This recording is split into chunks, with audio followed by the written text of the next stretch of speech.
This video is sponsored by Squarespace. Hello everyone and welcome to another episode. I'm Jeff. And I'm Patrick. This is Bella. Yep. Hello. Yeah, that's your name. And we've fought off jet lag to the point that we can finally put a coherent sentence together because we're just back from Las Vegas Open, aren't we? We are indeed. Yeah. And what a wonderful time we had. What a wonderful and extraordinarily strange time I think we had. It was very odd, wasn't it? So, little bit of backstory. Our good friend, Byron, him who is one half of Element Games and one half of Arta Super Store, invited us out there to go and be the eye candy at his at the Arta Super Store, didn't he? He went, I don't care how well you can sell, just stand there, look pretty. Yes. Pull the punters in. Yeah. So no one came over. The G-strings were a bit much. Yeah. Once we put trousers on, business definitely improved, I thought. I don't know if there's a correlation between that. I don't know, but yeah. So yeah, I went. You went G-string trousers. I went G-string chaps. That's still arseless chaps. That still doesn't work. And then eventually gave in and put my trousers on, and things definitely improved. Oh God. But it was quite an interesting time, wasn't it? Yeah. Yes, it was. The first thing I think I'd have to say about it was the customers ranged from extraordinarily nice, which was those that knew us, which you know, I'm grading it honestly, like extraordinarily nice, who are the people that were really pleased to see us because they watched the channel. Yeah. And they were quite surprised that we were there. Yeah. And then generally everybody else was really nice. Oh, and then even the people that were not that into wanting to talk to us were still very courteous. I'd never been called sir so much. No, it was really weird, wasn't it? In my life. Yeah. I've got to be honest, I thought in the 40 or so plus hours that we were open over the 3 and a bit days, I never had a single person go through that stand who I thought, oh, he was hard work, or she was hard work. Everybody was at the very least pleasant, friendly, and courteous. I thought it was the people were a really, really nice experience, I thought, for that. Yeah, it was amazing. Yes. So we were working on the Arta Super stand in the exhibition hall. And whilst the tournament was going on, and it's such an incredible experience. Like Byron had said, like this is the best part of the hobby, like going to those massive events. Yeah. And yeah, it was really, really good. Because I think it's definitely easy to spend too much time on the internet and from the chats that we've had recently, like with chatting about tournaments and is it ruining 40k? You know, that's a title that we've used on a video. Yeah, absolutely right. But going there, seeing a room that had 1,000 people playing. Yeah, nearly 40K. 1,000 people. I got the impression. Yeah, insane, and everyone was so happy, having such a wonderful time. Yeah, and it's quite funny because the people who were coming out, because on the first day, it was like a soft opening. It was open for about 4 hours in the evening while people registered, and then sort of once they'd registered, they came round the stands of the retailers, and there was a lot of fast business in the 4 hours that first day. We were really quite frantic, but then it sort of slowed down a little bit, and we mainly got waves of it, didn't we, as people would finishing up their round in the tournament, they would come in and you know, and then obviously because there was lots of other different games going on as well other than just 40k. So we worked relatively constant, but it sometimes came in sort of waves. But even when you're talking to people and go, how's it gone? How, you know, what have you played? Who have you just played? What have you played? What game are you playing? You know, what army? Even the people that had just been absolutely crushed Yeah. still came in and looked like they were having a really nice time. Yes. It yeah. made me it really did make me slightly reevaluate the tournament scene, Yeah. where I thought, a lot of people seem to be having a laugh here. Yes. No yeah. one came in and looked like they wanted to kick a table over. No. They might have wanted to kick a table over at the tournament room. They might have done for all I know. But Yeah. everyone seemed to just we're in the spirit of it, I think. And you know, the people were lovely. And also, to be fair, some of the other retailers that I spoke to were really nice as well, I thought. Yes. We were speaking to, were they called War Scenery? Yes. Next door to us, who were a lovely gentleman from German compatriots. Yeah, from Germany, and they were really lovely guys. One of the chaps there, Patrick, is already a fan of the show, which was really nice. They were knocking out some really lovely Star Wars compatible scenery. Yes. And some of that was painted really nice. And they had like a Traitor Guard miniature range as well. Which was really lovely. And some very, so I think the best way to put it, very Star Wars adjacent miniatures, didn't they, for what looked like they were for Star Wars Legion. And they were really lovely lads. All the guys on the GW stand were great. They were amazing. They were really nice fellas, weren't they? And I think that was, and again, like, too much time on the internet, Games Workshop, and this evil, monstrous company. Every single person at the event stand, because we were opposite GW, we had a laugh with, didn't we? Yeah. And it was brilliant. Yeah, we really did. They were really lovely fellas. Yeah. They were lovely fellas. They were really generous with us as well. We had a really nice time with the people that we were coming into contact with us. Yeah. In the stand. I met two guys that were really interesting. Two British guys came in who were there for. One of them was a 40k player and was in Vegas for the fact that his mate was there for a jiu-jitsu competition. They'd spent that morning throwing themselves out of planes because they were skydivers. Oh, yeah. And they were a pair of ex-Special Forces British guys. Yes. And one of them, the one that was the non-40k player, turned out to be from very close to where I'm from and supports the same football team. And we had a mutual hug of our woes of supporting a football team having a terrible time. Yeah. So it was really interesting to meet them. They were really cool. It was generally every sort of like half an hour or an hour you come into contact with somebody who was really, really cool. Everybody was generally pretty nice. Vegas itself, though. Oh, it's an interesting place, isn't it? Isn't it? Interesting place. I'll try and... I got some clips, so I'll maybe put some over the top of it. But I don't think I've been on a flight that long before. I have to India, but good God, on the way out, I felt every single second of that flight. Every single second of it. Quite often, I'm not a particularly tall person, as people know. I think when I sit down, I look normal, and when I stand up, it's like, oh, he's small. And I've only got little legs. I've never been so thankful to be travel sized. It's wonderful. And they're like, oh, would you like to upgrade for leg room? No. No. Just a quick break from the chat to talk about the sponsor of this video, Squarespace. And I'm going to play with my standing desk and try and maintain eye contact the entire time. My microphone. Oh no. Squarespace.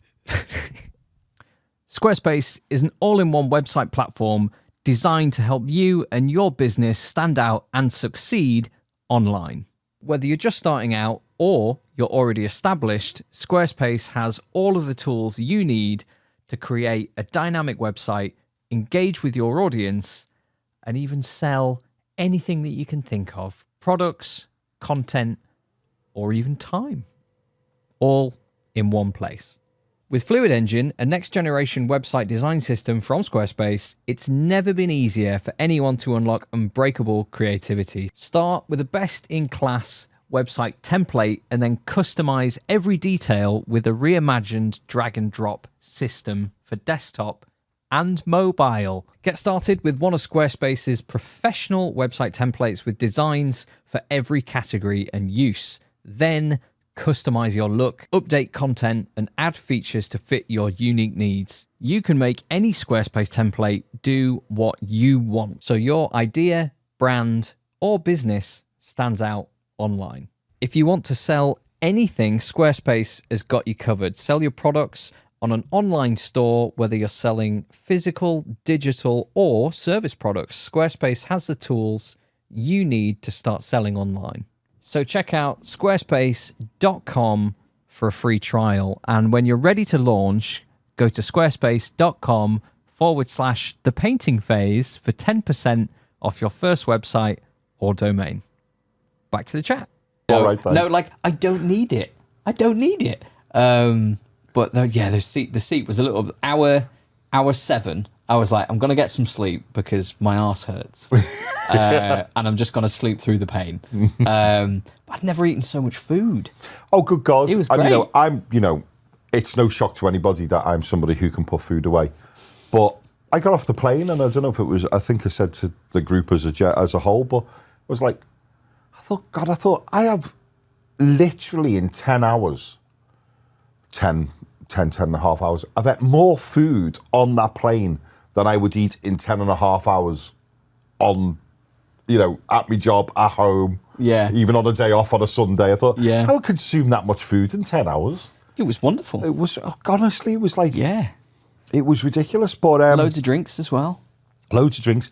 I felt like I just spent me time on the way out watching films and slurping or eating. It was just seemed to be a constant thing. Yeah. But the flight out did kill me. I was just like, it literally couldn't come quick enough, which was a complete difference to my flight home, which I slept, 10 odd hour flight. And I think I slept probably 8 hours of it in total added together. It's like time travel, isn't it? It's oh, yeah, it's really weird on the way back. Yeah. Sort of fell asleep straight away, woke up and I'm in London. It was a bit weird. Yeah. But, but Vegas itself. Yeah, so we should say as well, so our group, there was Byron, Arta Super Store, Ed, who works for Byron, who's an awesome chap, and then Ross from Fohammer as well. Yes, so Ross, that was our little group. Our new friend of the channel, who helped you with the 3D print. 3D printing, yeah. He is the man to go to. He's a lovely chap as well. And he Guy... Midwinter Minis, they did a video recently about learning how to 3D print, and guess who helped them? Yeah. He's sort of becoming every other channel's go-to guy, isn't he? Yeah, absolutely. Yeah. But it was awesome. Yeah, we stayed at, it's such a culture shock. Oh, God. Yeah, we stayed at Excalibur. Here's a picture of it. There we go. It's ridiculous, isn't it? Excalibur is utterly ridiculous. Yeah. And it's got more ridiculous since I've come home and I've looked at photographs on it. I've gone, because when you see it, it's ridiculous. But it's surrounded by ridiculous. Because over the road from it was New York, which has got 3 or 4 sort of quasi-interpretations of well-known buildings. Well, it has a Statue of Liberty, which is at least 3 or 4 stories high. Yeah, it's enormous. It has its own built-in roller coaster. Yeah, and then so when you take that into consideration, Excalibur doesn't look quite so weird. No. But then when you look at a photograph of Excalibur on its own, it's utterly preposterous. Yes, it is, yeah. It's bizarre. I mean, walking around Vegas is just bizarre. Escalators everywhere. Yeah, you can't walk in a straight line for more than about 300 metres before you have to go up a set of stairs or an escalator, over a sky bridge that desperately tries to push you into a casino. Yeah. Which you can then go down another set of stairs, carry on walking for a bit, have to go back over the other side. Yeah. It's really, really odd. I was trying to explain to somebody how condensed the casinos are on the strip. I said to the point, I said, if you walked from one end of the strip to the other on a rainy day, you probably wouldn't get that wet. No. Because you could almost walk casino to casino. Yes. You know what I mean? You'd get wet going across the sky bridge as you went into the next one on the other side of the road. But it was just, well, their version of rain in the desert was just a little bit of drizzle, wasn't it? Yeah. It was a really, really, really bizarre place, wasn't it? Yeah. I think the biggest shock for me was you obviously have the facades of these buildings are insane. Yeah. And you have New York, you walk down the street, oh, I'm in Paris now. Yeah. And the Bellagio and Caesar's Palace and everything is like, you know, like a movie set or something. But you walk in and they're all the same. Yeah, once you look past whatever their internal shtick is, they are just the same place. Like the Rio, where the tournament was being held, didn't seem to have a shtick. No, it didn't. But it wasn't on the Strip, was it? No, it was not. It was just a little bit off it, but it didn't have a theme, did it? You go Rio, you're going, well, that's in Brazil. Yeah. And that's a big party town. Yeah. Why didn't they have a massive Christ Redeemer statue outside? Missed a trick there. Yeah.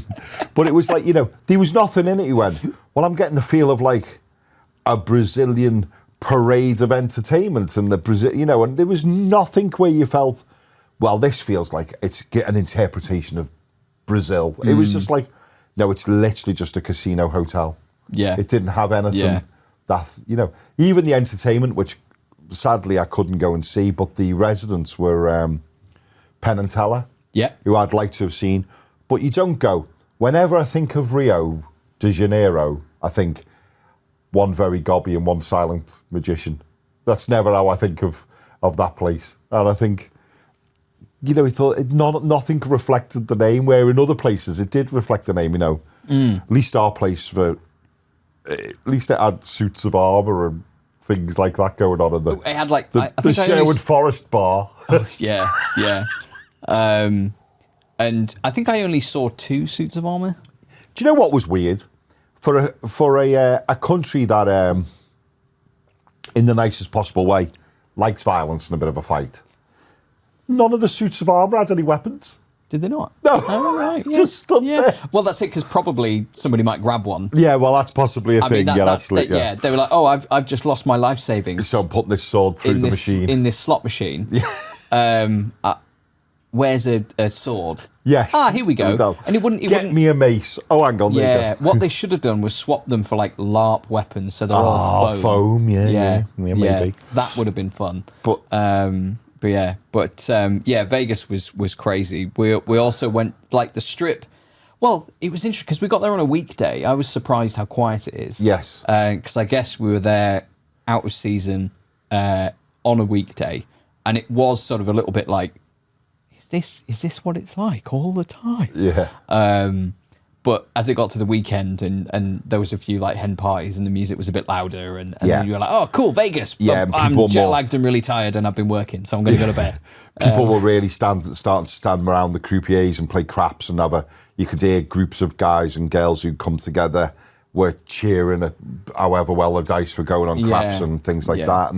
And it did have a bit more life to it, but during the week it was like fruit machines in an old age pensioner zone, wasn't it? Yes. And no one sat at a single machine looked like they were enjoying themselves. I think I heard 2 people cheer all week. I was counting. Yeah.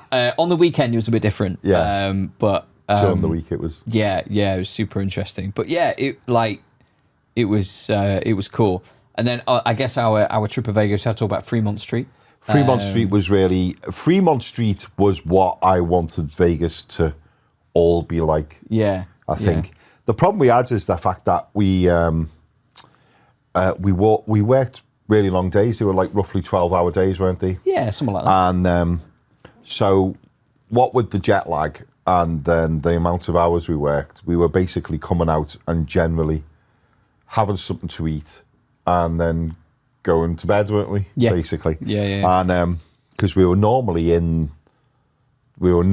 at the tournament for about 7:45 in the morning. Yeah. So we were there quite early. So we didn't we really weren't burning the candle at both ends when we were in Vegas. We were quite boring. But yeah, I think I just got over the jet lag just in time to come home. Yes. I think basically. Yeah, likewise. Yeah, I think it's taken me about a week. Yeah. But I summoned up enough energy to have a walk down Fremont Street, and I really liked Fremont Street. It was very interesting. We've seen a very interesting devil and a very interesting nun. She didn't really look very devil-like. No. And to be fair, I don't think she was wearing enough clothes to look particularly devil-like. Yeah, and I tell you what, the nun did. I've got to be honest. I've not come into contact with a lot of nuns, but they generally wear more clothes than that. It's a very strange experience. Some of Fremont Street. Some of the people who are hanging around in an attempt to con you into a photograph. Yes. Yeah. Yeah. So it's. I mean, that would put bums on seats if nuns dressed like that in the UK, wouldn't it? It definitely make me think about changing my religion and going to church far more often if they looked like that. It was a very strange place. Yes. It was very, very strange. Yeah. But so, like, yeah, the tournament itself and the experience of everything, like, yeah, I guess I stuck my head into the room a couple of times. Yeah. Yeah, I had a bit of a walk around. And seeing that many people playing 40k was insane. And the room itself, like, and I was chatting to Ross about it, was really hard to capture on video. Just like, yeah, you how just couldn't get the width. You couldn't. Ginormous it is. You couldn't, could you? Yeah, and it's really, really interesting. Like, I think it was quite. I think for me, like, the takeaway was like, yeah, the hobby community is awesome. Like, we met a lovely chap called Sergio. If you are watching, there we go. Cut to me. Yeah. If you are watching, Sergio, thank you so much. He bought us loads of coffees. Oh, he was absolutely like a lifeline to keeping us going, wasn't he? Yeah, he was amazing. He was a really, really nice guy. Yeah. And if you are watching, thank you again, man. He was really, really cool. And Gregory, who was a lovely, lovely chap as well. Yeah. I was explaining bought us a meal. That was very kind he of him. took us to dinner one night on the grounds of the fact that he loved the show. He liked Arta Super paintbrushes. He referred to Bella as a saint. He may have had a beer or two by that point in time. I don't know. Yeah. But yeah, he was really, really lovely. I loved his idea of saying, when you say first name is Gregory and you're marrying a woman whose surname is Gregory, you've got to change your name to hers, because why would you give up that opportunity to have the same name twice? Sensational. Yeah, don't blame him at all. I love the theory of it. Yeah. But yeah, so it was really good. And I didn't know at the time, but the chap who won, whose name I'm sorry I can't remember, but the chap who won 40k was the son of one of the people working on the Games Workshop stand. Yes. Yeah. Yeah. He's a member of the Vanguard Tactics. Yeah, he's one of the coaches. Yeah, Necron's won, I believe. Was that right? Yeah, Necron's won as well. Yeah, which was seemed to be a bit of a little bit of a shock. Don't get me wrong, Eldar were in the final, which was not a shock at all. Yeah. And then Age of Sigmar was Cities of Sigmar versus Cities of Sigmar. Yeah. You have to put that down to it being a training exercise. Yeah, but I don't know a lot of angels of Cities of Sigmar, but we met up with, who was also a lovely, lovely chap who should be mentioned, is Andy Talbot, who's from events at Games Workshop, and was a really, really nice guy. And he explained the army list that won to us, and it sounded, even with my limited knowledge of Age of Sigmar, it sounded utterly filthy. I think that sounds like it's got nerfed written all over it after that tournament. Potentially, yeah.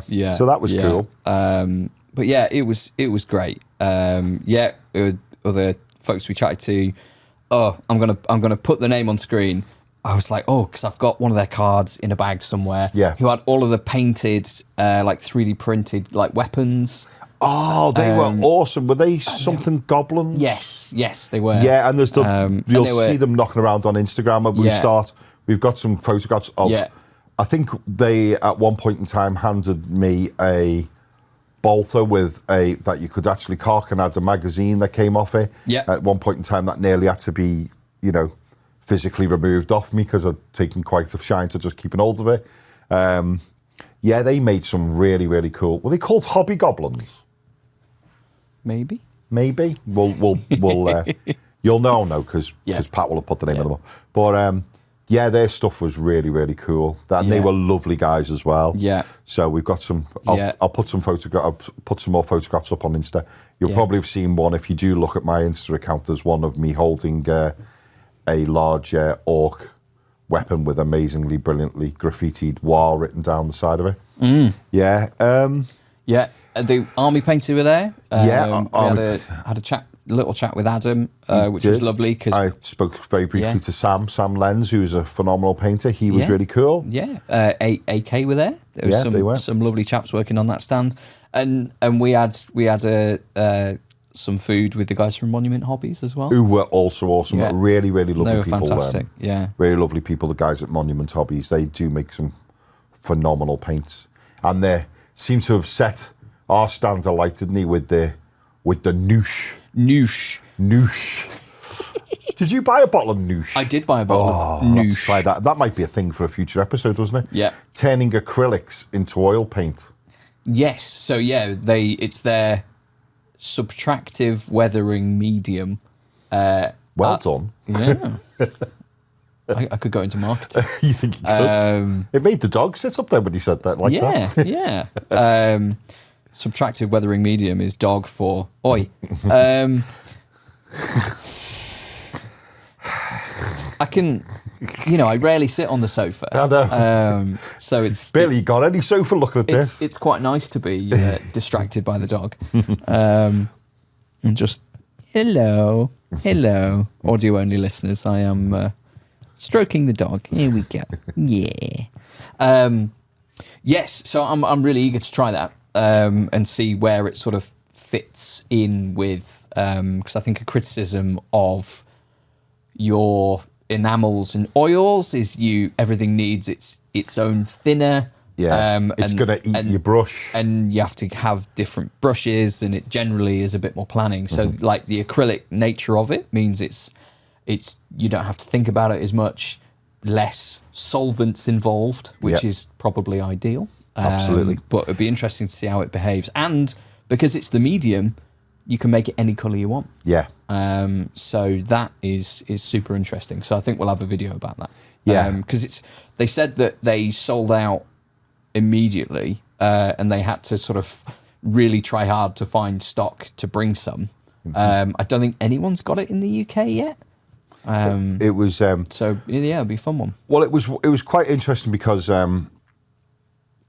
although I know the basics of the Arta Super's dry brush method, to actually sit and watch Byron going to work and Ross as well, who knows it very well, going to work on doing it as demos for people who are coming by, that was really fascinating to go. Oh, do you know what this moist dry brushing? Yeah. Not what was Ross calling it to annoy Byron? Was it something like squidgy? Slightly damp, smushy, brushy, or something like that. Yeah. What's to Byron's constant eye rolled annoyance? I wouldn't be one to say who's right and wrong, but Yeah. the brush was slightly moist and smushy. So Yeah. If you're stippling, it is a slightly damp smush brush. Yeah. But it was good to see them doing that, and then the noosh was brought over, and then you started to see that being figured out as well, and it was quite interesting to see it. So there were some beautiful models, not only in the painting competition, but also there was I'm still not quite sure who they were, but there was like a company, wasn't it? Yeah, it was with displaying stuff. Yeah, like a museum or something. So they had like Squidmar's crashed Manta. They did, yes. Which was such a surprise. Like I was trying to find a toilet, and I was like, "Oh, I've seen that." Yeah, and it's enormous. It's absolutely massive, huge, isn't it? And like as good as those videos are, and they are phenomenal. It's so much better in person. Yeah, it didn't. The videos can't quite do it justice, can they? I don't know who'd made it, but there was. I don't know whether you can, Pat, but I will send you a photograph of it if you maybe get it into the show. Is that handmade, that built from scratch of the tech priests all putting the Marine into his Terminator armor. Oh yeah. There's a little vignette sort of thing. I've got a photograph of it. Was one of the most impressive things I've seen in ages. Seen a tech priest literally working on the Terminator symbol and stuff on the shoulder pad. Yeah, that was really impressive. And talking of painting, is obviously as well, there was a lot of phenomenal painters there doing seminars. Byron, in fact, did one as well. Yeah. But we got to meet him, didn't we? We did. Marco Frisoni, who is lovely in real life. And I only saw him in passing. we just briefly got a chance to stop him, speak to him, didn't we? And it was enough to confirm my love. Yeah, yeah. and to know that extraordinarily lovely Italian voice is actually the real deal. It's just how he talks. Yeah. It's If you phenomenal. don't know Marco's work, you really should have a look at him on YouTube. He is a phenomenal painter and comes across as generally just an all-round good egg, doesn't he? Yeah, absolutely. Yeah, he was really nice. And his work with chromatic black is exceptional. It's great. I love it. I actually thought when we met him, you might try and get him to say it at one point in time. I just have. I've realised this about myself is that like I get like little phrases of people like with Coat of Paint, like, hey guys, Henry here, and I just want to fall asleep. And then if I watch a Marco video, if he talks about chromatic black and all that, and it's just so good. Well, like I've told you now that one of my customers, who's called Sergio, he's a Nottingham lad, but his dad's Italian. Who's sadly passed, but his father was Italian, and he spends a lot of time in Italy. I showed him Marco on a YouTube video, and he said, that's the most Italian man speaking English I have ever heard in my life. Yeah. It's I don't know how he survives. Well, he lives in Dublin, Marco. I don't know how he survives. Yeah. He's brilliant. Yeah. You know, because Dubliners have quite a sharp sense of humour. I'm surprised they haven't been going, are you putting that on? Yeah. But yeah, lovely chap as well. But there was some really good painting talent on display while we were there, which was really, really cool to see. But yeah, so generally a very tiring, slightly bewildering trip. Oh, we got out to the Grand Canyon. We did get out to the Grand Canyon. We got out to the Grand Canyon and we spent quite a long time on a bus. We did spend quite a long time on a bus. We went out with a bit of an oversharing tour guide, but I don't want to go into too much detail. I hope his divorce is going through okay. Yeah, I don't want to say too much about the chap, but his divorce has been a bit of a thing, and Joshua trees. Yeah, he showed us Joshua trees, and apparently he's in fantastic shape. He is in fantastic shape. Yeah. If he says so himself. Yeah. Yes, that was a bit of an interesting time, but it was brilliant to see the Grand Canyon. I think me and you and everybody else might have enjoyed it slightly more than poor Ross did. Yes. With Ross, sadly. I'm not the greatest myself, but bless him, he had a bit of a fear of heights thing going on. Because I took a photograph I did a selfie of me with the Grand Canyon behind me, and somebody said, you don't massively look that impressed. And I had to reply, no, all that was going through my mind was that I was going to topple backwards into it. My favourite comment on that one, because it was just selfie, and someone was like, you look spectacularly underwhelmed.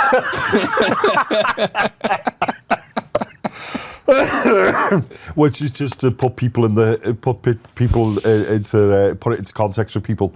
My underwhelmed face and my falling backwards into an enormous canyon face are very, very similar. Yeah. That's all. Even though I was about 10 foot away from the side, my brain was going, one more step backwards, because I was trying to get as much in, and I thought, one more step backwards, I'm going to be in there. Yes. And I was then starting to think, it's about 2, maybe 3. It was about 2 o'clock in the afternoon. If I fall in this and die, will everybody else still be able to make that 10 o'clock flight? I did peek over the edge at one point. I think there might be a picture of me and Andy, like, and again, I think the thing I found with the US, like with Vegas, like, you say we'd walk for like 30 minutes, and you turn around and go, oh, we've barely come anywhere because the hotel's just there. Yeah. But it's so massive that it's like, no, it is actually really far away. Yeah. And looking out at the Grand Canyon, you're like, it's all you can see. Yes. It takes up, we were on this like peninsula, it takes up your entire vision, and you're just sort of like right, but how big is it? Like, I know it's big, but is it big? Yeah. Like, I It's wanted... about 6 miles long, isn't it? Did Ian? No, oh, it's like hundreds of miles Is long. it? Yeah. Oh, right. Yeah. I thought think it was we were about 6 miles from the start of from it. the start of it, yes. Yeah. But yeah, like I wanted to see a person in a kayak or something, and then be like, give it perspective. Yeah. Or like see a plane go by, and be like, okay, it's that big. Sadly, our travelling companion for that day, who we just talked about already, Andy, he was meant to be going up in a helicopter. Yeah, but and the it weather got was a bit cancelled naff. because of the weather, even though all it seemed to be was drizzly and a bit overcast. Yes. Yeah. I thought, God, I get the impression that Vegas helicopter pilots might be really, really spoiled for good weather. I think. Yeah. If they're not going up in that, mate. Yeah. But yeah, that was a brilliant experience. Yes, it was. Seeing all that. On so many levels, the comedy that has been provided for our WhatsApp group from that day has been never ending. It's just been a constant. So today was a week ago that we were there, Oh crikey! Yeah. and I think there will still be a comment about our time with the tour guide. Will probably still get mentioned at some point again during today. Other things then from that was they did a Games Workshop did a preview of things coming out while we were there, didn't they? They did indeed. And as much as there was lots of amazing things, some of which I'll talk about. Some of it I'll talk about sketchily because it's not really my wheelhouse, but I'm having to really massively wrestle myself away from the idea of having a Crute army. Like, I'm here to enable you. Don't enable me. Yeah. They showed the contents of, which is a bit weird, that the Tau Codex early release box is got no Tau in it. It's just It's a little bit strange. It's a bit strange. Yeah. But to be fair, the Crute that are in it are absolutely lovely. I thought, don't get me wrong, we only seen photographs the same as the rest of you, but really, really nice. Yeah. Really, really nice, I thought. Very, very dynamic poses. The whole new rebuild of the standard infantry squad was very good. And then massively hinted at that it was only half of what they're going to release for the Crute, and they gave the impression, speaking to certain people, they gave the impression that they might be a playable army in their own right, which I think is really exciting, because if the rest of the army that they released was as nice as what they showed then I'll be quite impressed. Other one that was immediately, especially for you, being a big fan of the books, Night Lords in the Kill Team box. Yeah, because they'd been shown previously. Had they been leaked, so they had to show No, them? no, Or? they'd done an. I don't know if they've been a leak or they'd just done an actively early showing of them. I don't know. And then they'd saved the Dark Eldar side of it, which is the Mandrakes. Yeah, I thought the Mandrakes looked to me. They look like Sigmar models. They looked like, and not only did they look like Sigmar models, I hate to say it, but they looked like slightly average Sigmar models. Yeah. Maybe if you're a Dark Eldar player, you're Drakari, if you like, you're really excited about them and good and pleased if you like them much better than the previous ones. I just thought they looked a bit rank and file Age of Sigmar to me. Which was a bit of a shame. Or I don't know if I'm sort of like maybe being biased because having read the Night Lords books and being a bit in love with them and having already seen them, I was like, yeah, Night Lords. Who are they playing against? Don't care. I think maybe a bit of that is coming into play with it, but I thought the Night Lords look fantastic. Like that upgrade kit, as we mentioned before, is brilliant. Yeah, I think it's fantastic. The Night Lords are so well done, and I've heard this said a few times.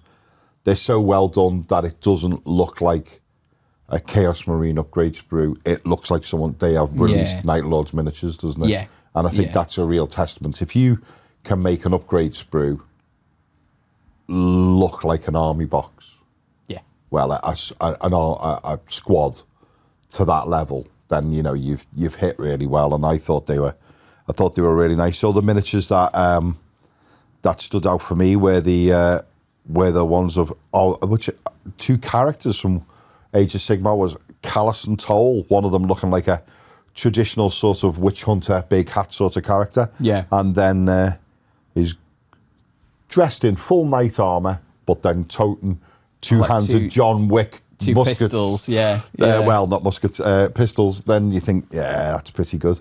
And loads of new knight haunts as well, which also look quite nice. So again, this normally I have a habit over the last few months of going, Age of Sigmar knocking it out the park and 40k looking a bit boring.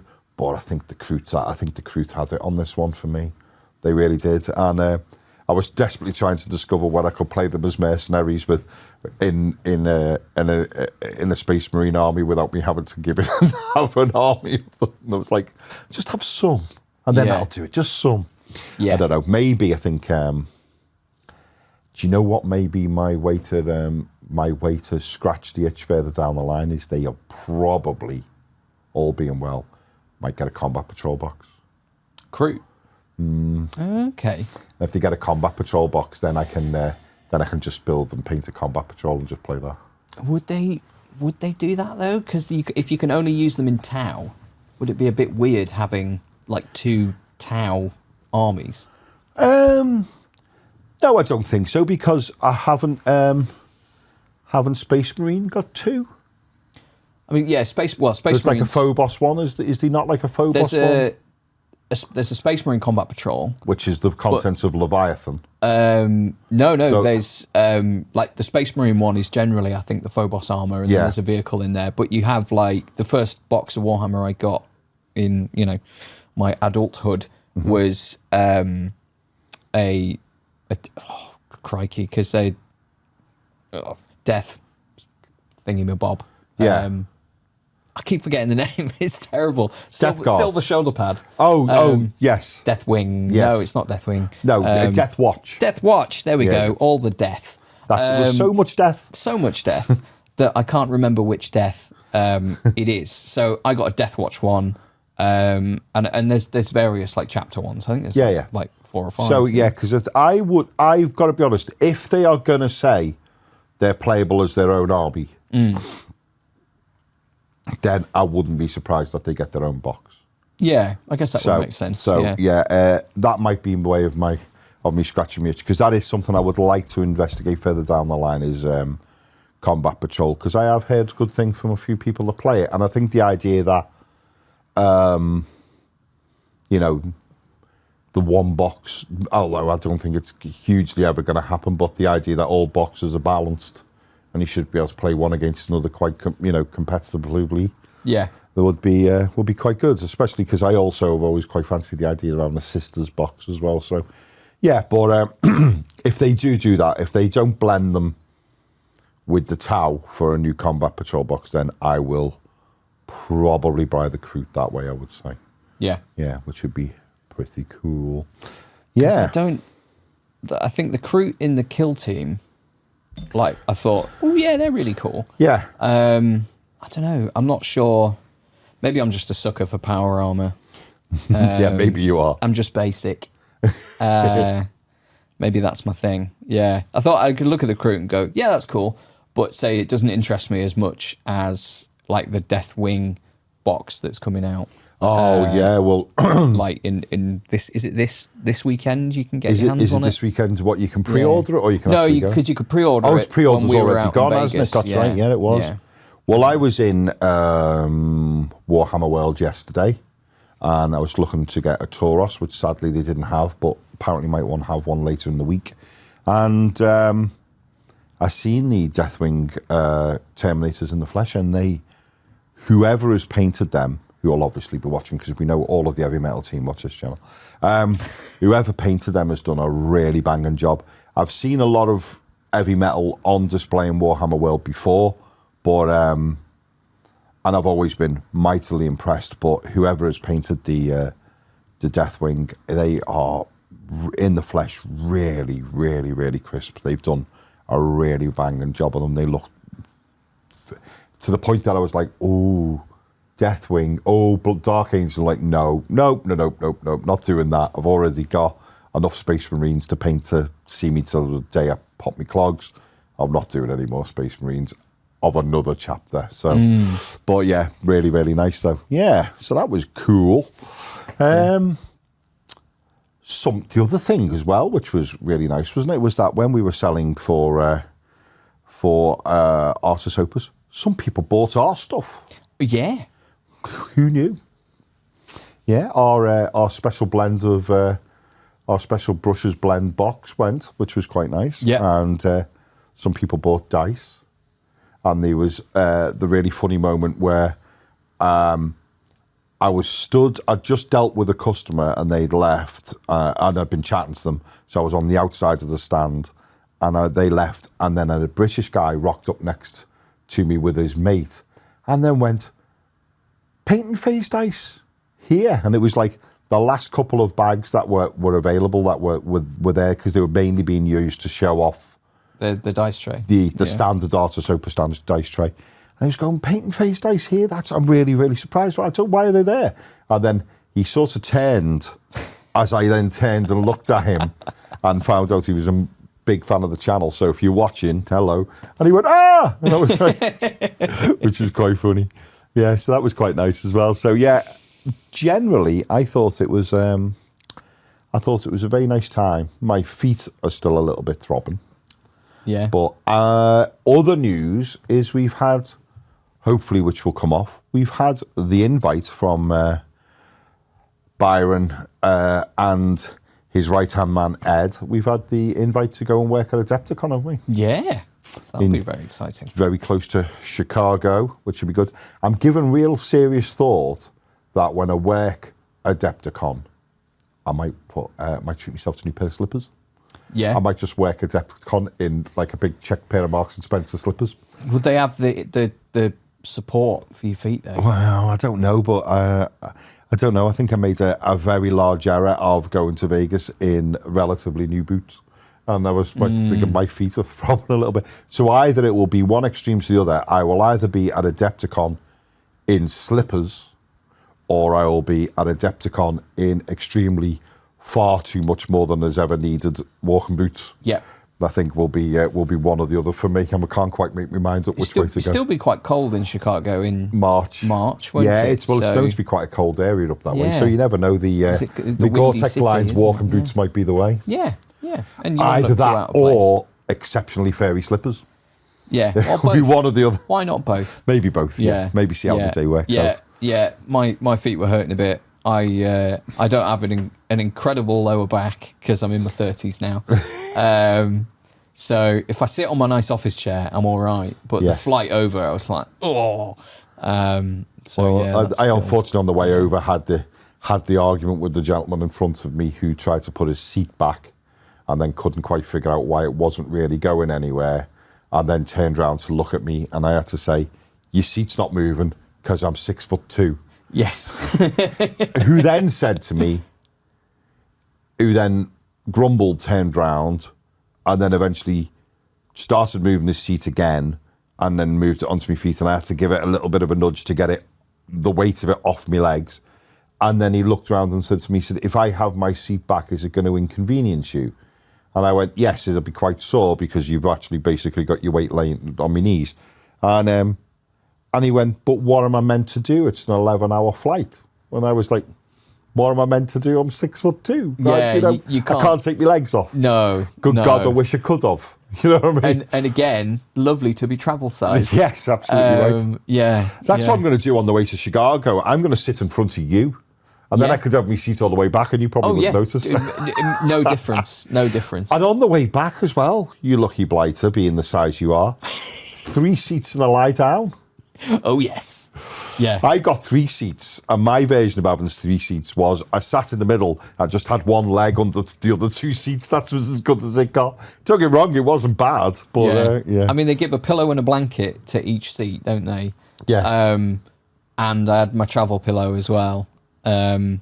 So I just kind of strategically put some pillows over the seatbelts so they didn't stab into me. Yep. And I just curled up like a baby. It was wonderful. Yeah. See, I quite like being 6'2". It's nice to be a little bit on the big side and mildly imposing, and and all the rest of it. But I wish you could shrink down when it comes to planes. Just see, I don't think the world is built for the average man, isn't it? Yeah.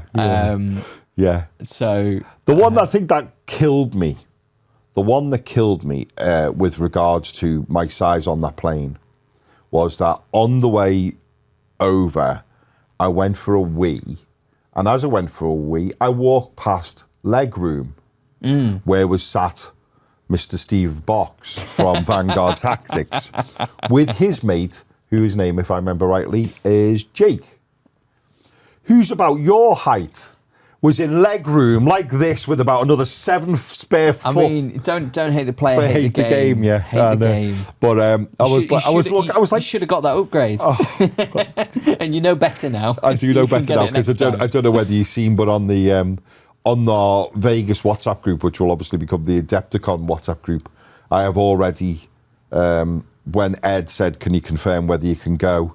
I said, not only can confirm, but I also said, Ed, when you book the flights, book me legroom, I'll pay for the upgrade myself. Yeah. I think it's like 50 quid. Yeah, do you know what? Yeah, do you know what? If I got legroom out, in and out, I think that'd be 100 quid well spent, I think. Yeah. To be more comfortable.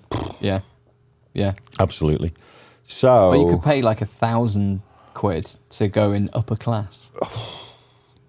Do you know what? You think... I seen upper class briefly. They mildly don't even like you looking at it. You turn in and look left, yeah, and they go, no, pleb, get down the plane. Yeah, but avert your eyes. Yeah, but even upgraded coach looked quite nice. Yeah, seats are bigger, aren't they? Yeah. Instead of like 333, it's 232. Yeah, they look quite nice, and. You could just see first class just on the other side of the bar. Yeah, that we weren't allowed. I think they put like curtains over it, don't they? Absolutely right. They're like, no, you're not allowed to look. don't even sniff in that direction. No. One day, maybe. But I think who has that much money to spend on flights to be able to not only pay, because I'm sure we don't know how much it costs, because very kindly it didn't come out of our budget, but. Direct Heathrow to Vegas can't be cheap, but to then go, oh, screw it, first class. Yeah, crazy. Yeah, I think Vegas is one of the cheapest places to fly to, because apparently the casinos subsidise the flights. That makes sense, doesn't it? Because they obviously need you there to. Yeah, because Vegas, money. I don't think is necessarily it is a destination, isn't it? You have to go there, and the whole place is built around spending a load of money and all that sort of stuff. So they want you there. True. Yeah. So that's it makes it a bit cheaper. Yeah. Because usually flying direct is more expensive, isn't it? But absolutely with Vegas, right. But I think the quicker they can get you there and get you spending, the better. I think. So I think. Oh, I'll tell you who else as well seemed to be generally really, really nice. How nice were Vegas Uber drivers? Oh yeah, they were awesome. Really lovely people. Yeah. Other than the one who took us from the airport to the hotel on the way in, who seemed, I'd like to think maybe he was lovely, but he just had a very long shift. Yeah, he didn't seem to be particularly talkative. But virtually everybody else, and not only that, but how quick they turn up. Oh, it's crazy. Yeah. Yeah. We could literally be walking towards, Ed could be walking towards the door, book one. We'd stand outside for about a minute and a half and it was there. Yeah. Really? All these massive cars. Yeah, always enormous. That were insanely comfortable. Yeah. Oh, do you know what? It did really make me think, whenever I look at American cars, you always think to yourself, oh, there's no need for it to be that big. That's ridiculous. And then you're in one, you're going, oh, this is lovely. Yeah. There was one that had there was one in there that had the onboard computer was the size of a really large iPad. Yeah. Taking some design cues from Tesla. Yeah, it was blooming enormous. Yeah, it was wonderful. Yeah, but so that's pretty much what happened to us while we haven't been on air for a little bit. Yes. Was Vegas, wasn't it? Yeah. I think my takeaway from it all was it was just very inspiring. I thought it was really, really great to like go with such a fun group of people. Like, massive thanks to Byron, Ross, and Ed for like bringing us along. It was amazing. Lovely company, incredible experience. We had a wonderful time. Seeing Byron like do all his tuition and the classes and getting to see, but annoyingly making it look so easy as always. Oh, that's the bit. and seeing it, like, I think my main takeaway is, as much as you can see in person, please do it. Yeah.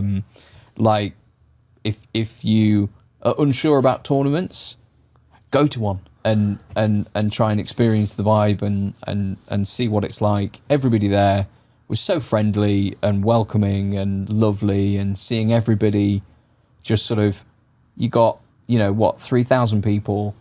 Everybody's there because they think Warhammer's awesome.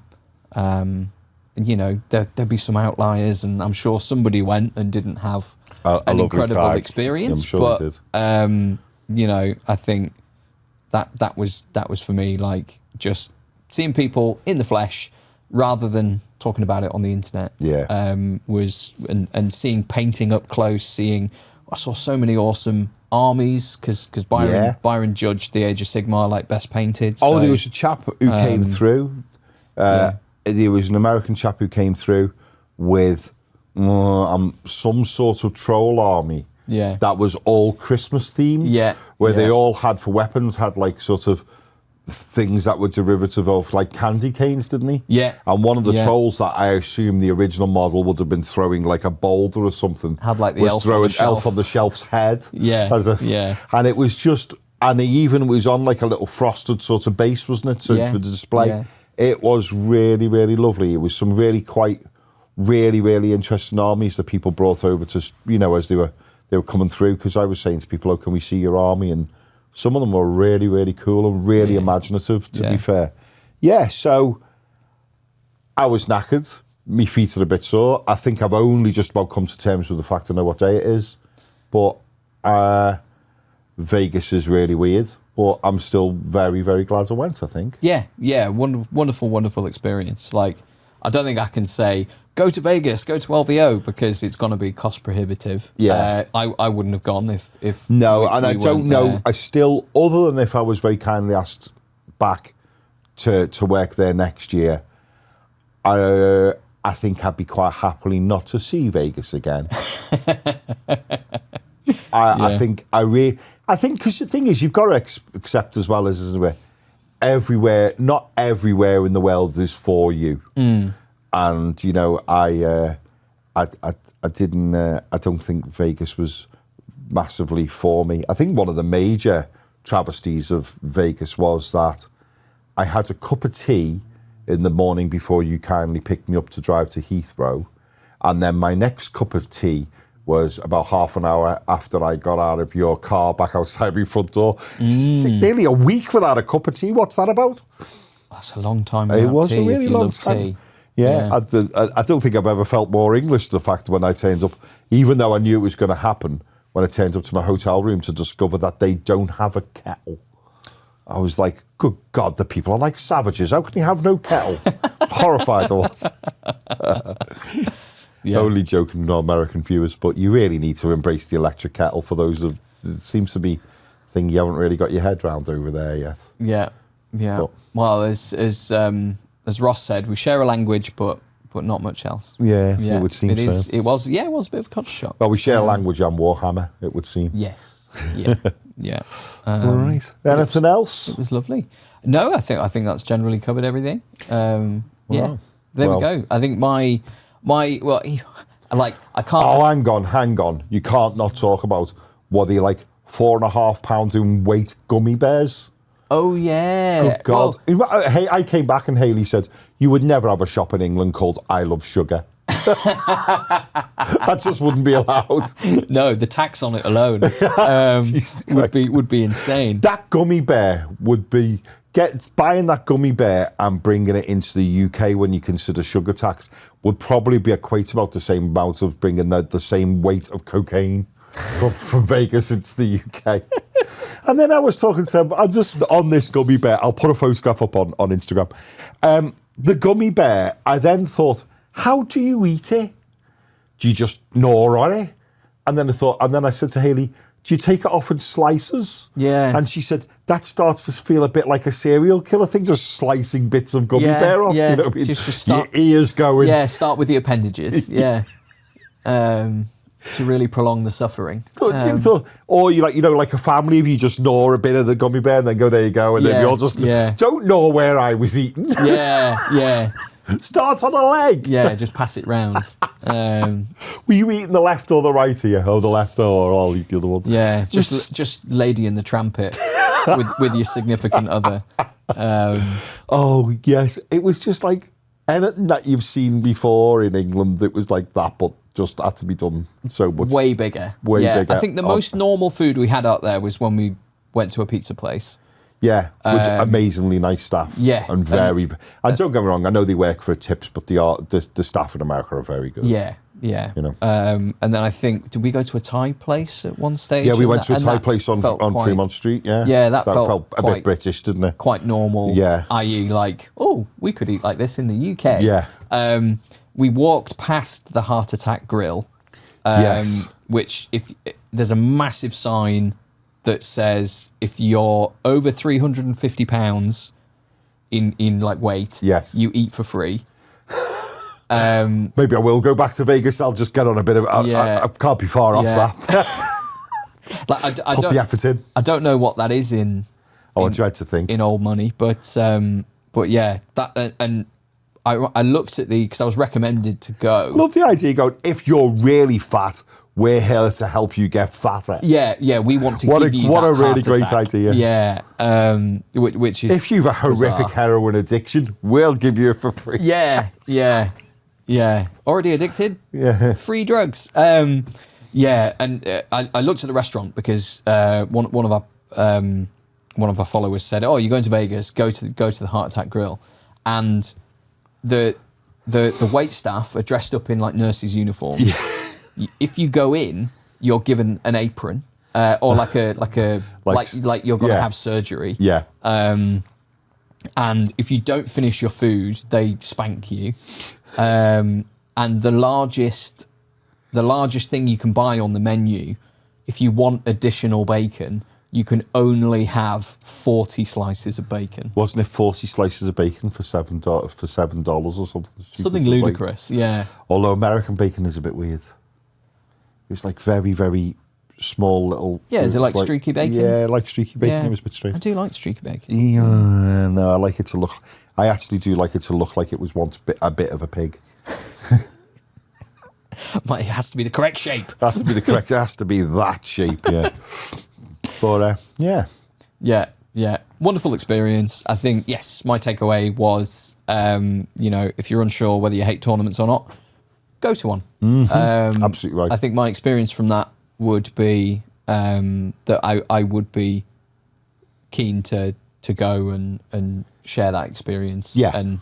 And just have a play. I wouldn't be going to win, of course I wouldn't be. And with 1,000 people playing 40k, I can only imagine. We've seen some quite sad. 10% maximum would be wanting to place like really, really high, and like, of course you want to do well and you want to win some games or go and have fun. But I can't imagine if somebody went, right, I'm going to LVO because I want to win the biggest ITC 40k event in the world. I can only imagine a small percentage of those people would of going with that mindset. Yeah. So I think the vast majority of the time you'll play against, if I went, I would be playing against people like myself that just want to have sharing that experience and push the models around. Yeah, I think it was the only bit that I thought from the tournament looked quite sad was people who looked like you could tell they were getting ready to go home on the Saturday night where they hadn't made the cut. Oh, yes. Yeah, there was a few people carrying armies about looking slightly dejected. Because when we came in on the Sunday morning, there was people leaving with like trays of yeah. armies and stuff, and that was a bit like, Oh, they didn't make the cut on it. I felt a bit sorry for them. yeah, a little bit. You know what I mean? I think that was the only time where I was like, oh yeah, it's a competition, and Yeah. if it's not worth staying around and you haven't made the cut, then why would you stay? Yeah, if absolutely right, you're yeah. in that competitive mindset. I So, wonder yeah. whether that's a thing at the hotels in you book in for the X amount of days and go, if I haven't gone X amount of games with a win, can I book out early? Yeah, Can I leave a day early? early checkout. Yeah, but, yeah. yeah. Do I have to pay for the additional night? While I sit in my room sobbing, looking at my army. I mean, you could gamble. Well, there is true. Yeah, yeah. you could gamble. Yeah, you could go and. But yeah, it was awesome. Massive thanks to the guys from Arta Super for taking us. For taking us. It was a wonderful experience. Yeah. Mm-hmm. Indeed. That'll do us, I think. I think so. Goodbye from me. Goodbye from her. Yeah. See you next time. Bye-bye. Now you're woken up. What? What was that? What have I missed? And you were snoring.